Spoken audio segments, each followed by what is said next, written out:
Hi guys, so today we are going to start with section 1.1 and we'll go over this pretty slowly. Make sure you're taking notes please, and we'll kind of go over how we're going to do this. So for lesson 1.1, this is going to be, let's see here, there we go. Variables and expressions.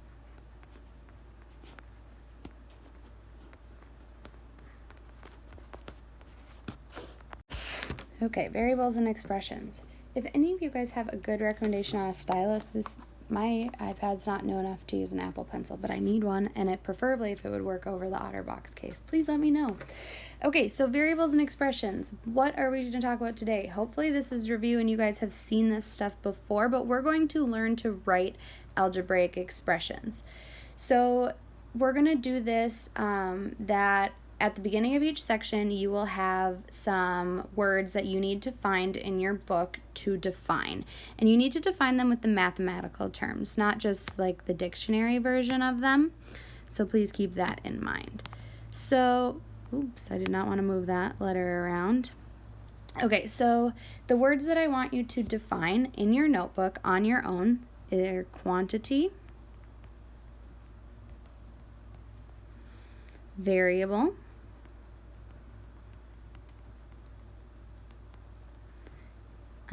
algebraic expression, and then a numerical expression.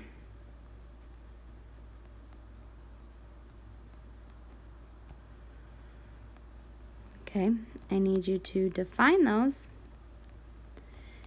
And then, what the best bet to do while we're doing this, since you guys, I know today's a little different, but is to pause the video, go to your book, make those definitions, and then come back.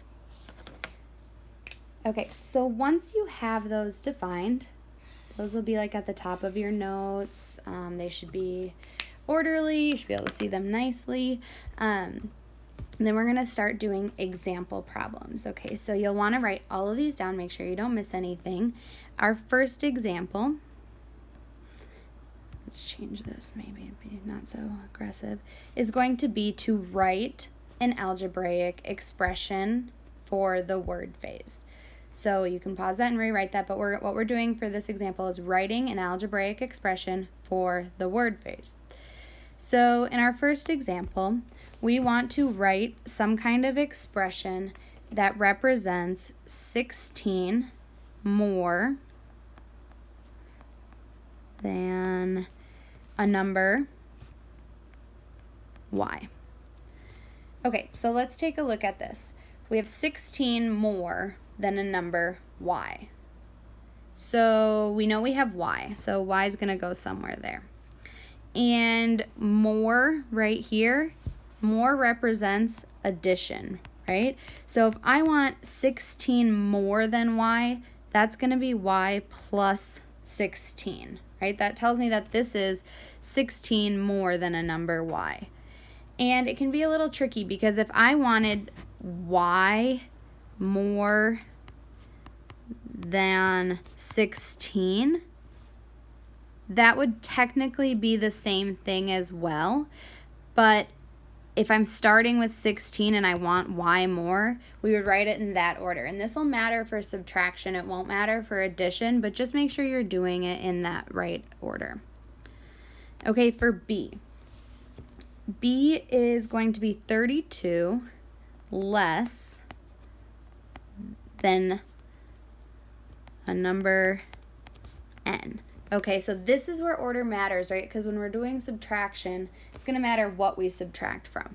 So if I have 32 less than a number n, okay, I have two options, right? I could either do this or this, okay? This, if I chose this would be n less than 32, right? Because I'm taking away n from 32. So I really don't want that. I want it right here because this is saying 32 less than a number n. Remember, less, this is going to be subtraction. Okay? So make sure you guys are comfortable with that. Try this one quick. So try this, 63 more than x. Okay, so pause it, try that. Hopefully you got that. Okay. So those should be pretty good. Hopefully that goes smoothly for you. Let's move on to the second example.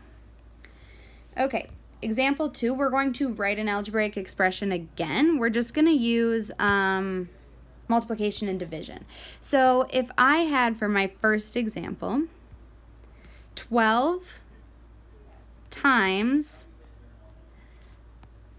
a number n. Okay, hopefully you know that times is multiplication, right?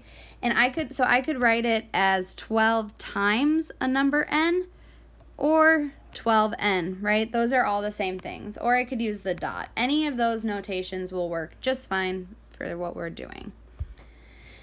Okay, the quotient of a number n and 10. Okay, so this one's a little bit tricky because we know a quotient is division, but what side of the division sign do we go on? So in this case, if we're saying a number n and 10, the n comes first and the 10 comes last. So I could also write that as n over 10. That represents the same thing. So let's try these ones here. Try this one, 3 times n, and then also the quotient. Sorry for the writing. I need a stylus so bad on this. It's so hard to do on my fingers. Okay.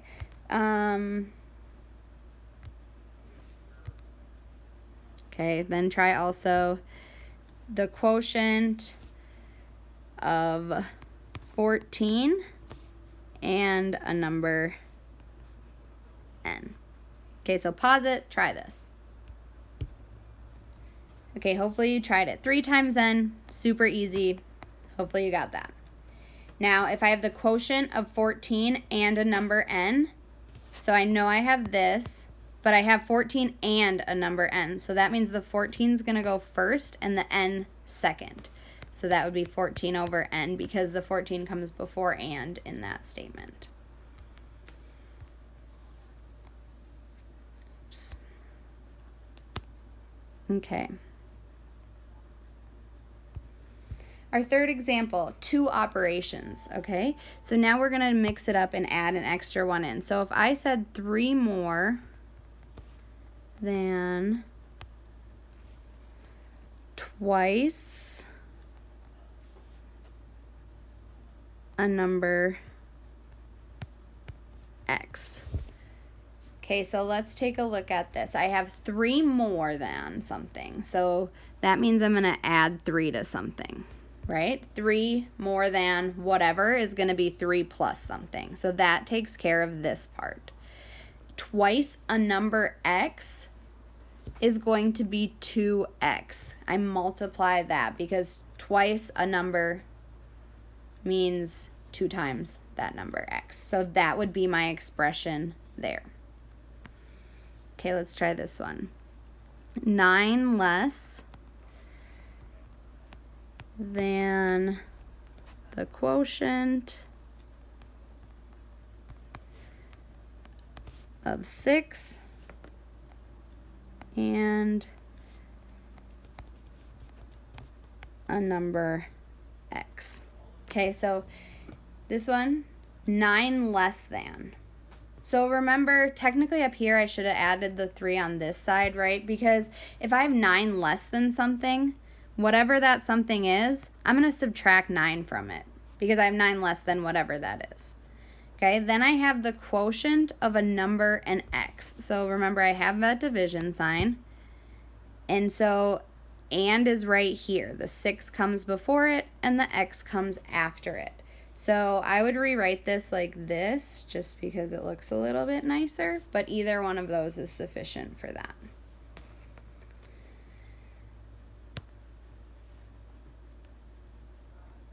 Okay, let's try the product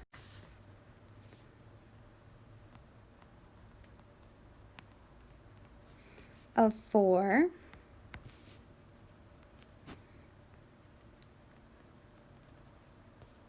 and the sum of a number x and 7. Okay, so this one's a little bit more work, but we have the product of 4 and. So let's put this in parentheses because I want the product of 4. So product, right, that's multiplication. So the product of 4 and whatever's in this blue box. Now let's go figure out what's in this blue box.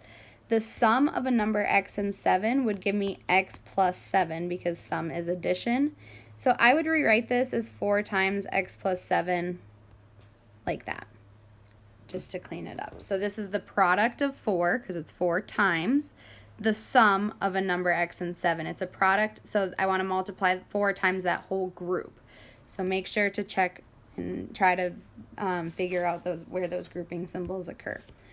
Okay, so you'll also have to do the other way, right? So if I gave you something like 3x and I wanted you to write a word phrase for this, so we want to write a word phrase.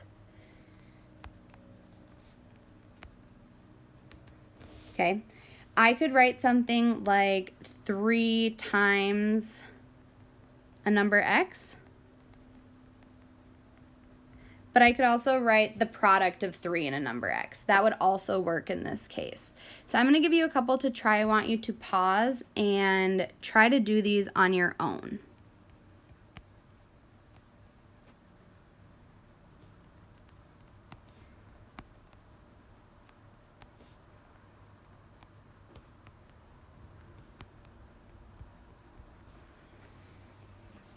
Okay, so I'm not going to write these, I'm just going to tell you them. So listen carefully and hopefully you got what I did. Okay, for A, I wrote the sum of a number x and 8.1. Okay, something like that. Hopefully you also got something like that. For B, the sum of 10 times the number x and 9. It could also be the sum of 9 and 10 times a number. X would be fine as well. For C, the quotient of a number n and 3. And for D, 1 less than 5 times a number x is what you should have gotten. You can rewind to hear those played over again. Okay, so that's it for section 1.2. I will put what your homework for this section is in here. It'll also be on PowerSchool and Schoology. Remember, this is just part of your assignment that'll be due next week. So it starts on page 7, and it's numbers 1 through 5, 9 to 23 odd, and 27 to 38 for this section, okay? We will have a couple sections, and those will all be due in a week when you submit your homework. But this is the work that we will work on in class. Okay, look for the second one uploaded soon.